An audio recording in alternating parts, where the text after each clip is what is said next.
Welcome to All for One, the ultimate series where we share knowledge, celebrate wins, and tackle the ups and downs of the vacation rental industry.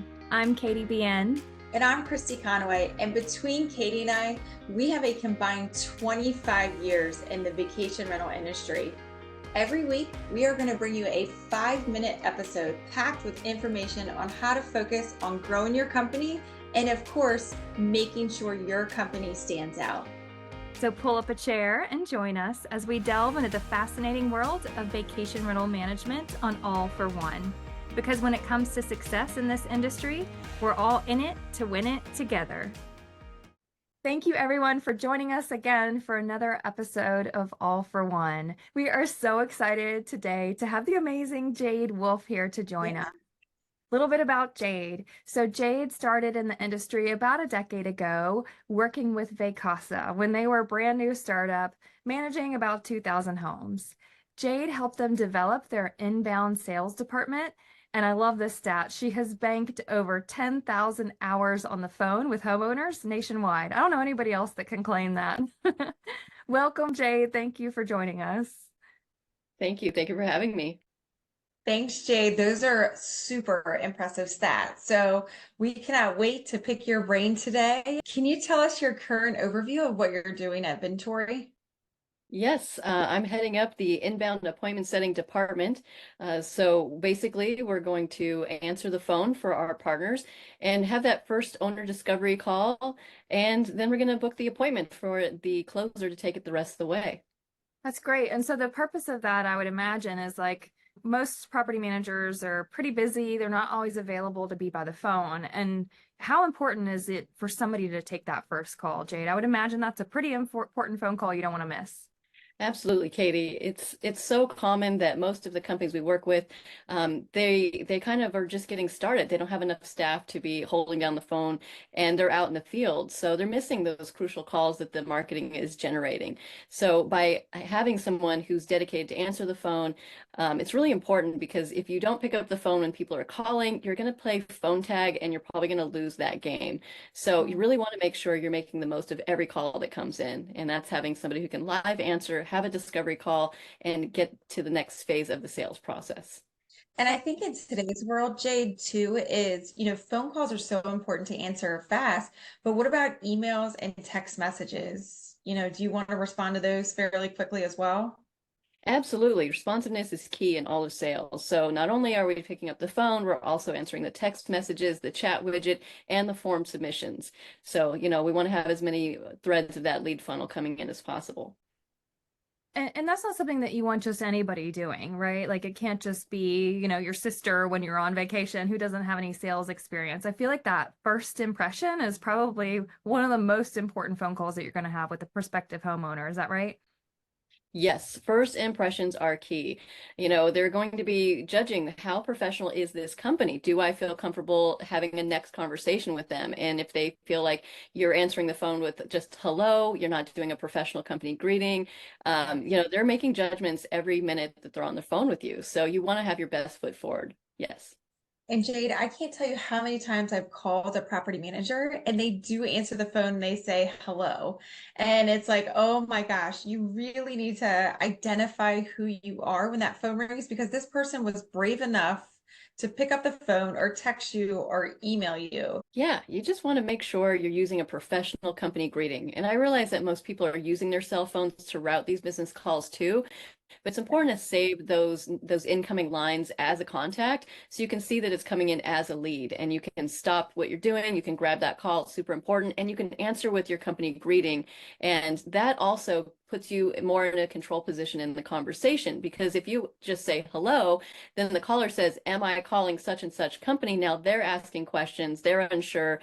The person asking the questions is in control of the conversation. So you really want to keep it fluid and professional. The person asking the questions is in charge of the conversation. That's great. And Yeah. so the thing too, I think about homeowners and Christy, I'm sure you experience this too, is like It's almost they're a different clientele than in any other industry because have a lot of pride about their home. You are representing their home, right? And they're trusting you with one of their largest assets. And so they want to make sure that you're going to offer that same experience on the phone to their guests, right? So I'd imagine that's a great way to build trust on the front end, right? Is that you're picking up that phone right away, proving that you're hyper responsive. Yes, because sometimes, calls get missed, and I've returned enough calls in my day to get so many responses on the other end that people would be annoyed and they say, "Hey, if you couldn't take my call before, you're probably too busy to take my business, or you're probably just not a big enough company to be able to respond to everything that needs to be responded to." So, the impression is that if we can't take their call in the beginning, we're not going to be able to take their call later on when it's maybe an emergency and they really need to get a hold of somebody. That's a great point. And one of the other things too, Jade, so once you have this person on the phone, you've given them a good first impression. What do you want to accomplish on that first call with someone? Absolutely. You really want to ask enough qualifying questions that you can see if they'd be a good fit. Because so many times we kind of launch into our value proposition and we're trying to sell this person when really we should Yes. be asking a lot of questions about their property, their previous rental experience will tell you a ton about their motivations or any potential pain points because not everybody's rented before, and somebody who's never rented before, they're going to have a lot of questions and concerns around guest screening, guest damage, and that kind of thing. So talking about maximizing the income is not going to be the best approach for that person. So you want to write all these things down. You want to get the property description, the address, the amenities, anything that makes the property unique, and any kind of usage that they want. Do they purely want this to be an investment property, or do they just want to be able to balance personal use and profitability? So, Jade, when you are finishing that first impression call, how do you want to end that call? What kind of action items do you want to have? You've figured out if they are qualified. What does that next step look like for you? Yeah, you definitely want to set next steps. So you want to say something like, "Hey, you sound like you'd be a good fit for our rental program. I think you'd really enjoy meeting our staff. So let's go ahead and set up a walkthrough appointment so we can see your property and we can learn even more about each other." And that's so important to set an actual appointment, even if Yeah. it's not a walkthrough appointment. Maybe it's a phone appointment for the closer to then talk to them more and build that rapport and set the walkthrough appointment. But you got to have an appointment because otherwise you're just setting up the exchange of phone tag and that's just, kind of kills your sales process. And you want to propose those next steps first. Otherwise, somebody will say, "Great information. I'm going to have to get back to you. Okay, bye." So you want to make sure you're setting that appointment and using two yeses instead of asking a yes or no question, which half the time can lead to a no. You just want to start proposing times. And that way they can just grab one of those times and you can wrap it up and let them off the phone. So instead of saying, "Do you have time next week?" where they could say, "No, I don't," you're saying, "What works better for you, Wednesday or Thursday?" Is that what? Exactly. All right. Very Yeah. cool. Do you prefer to meet on a weekday or a weekend? And keep narrowing it down until you get to the time.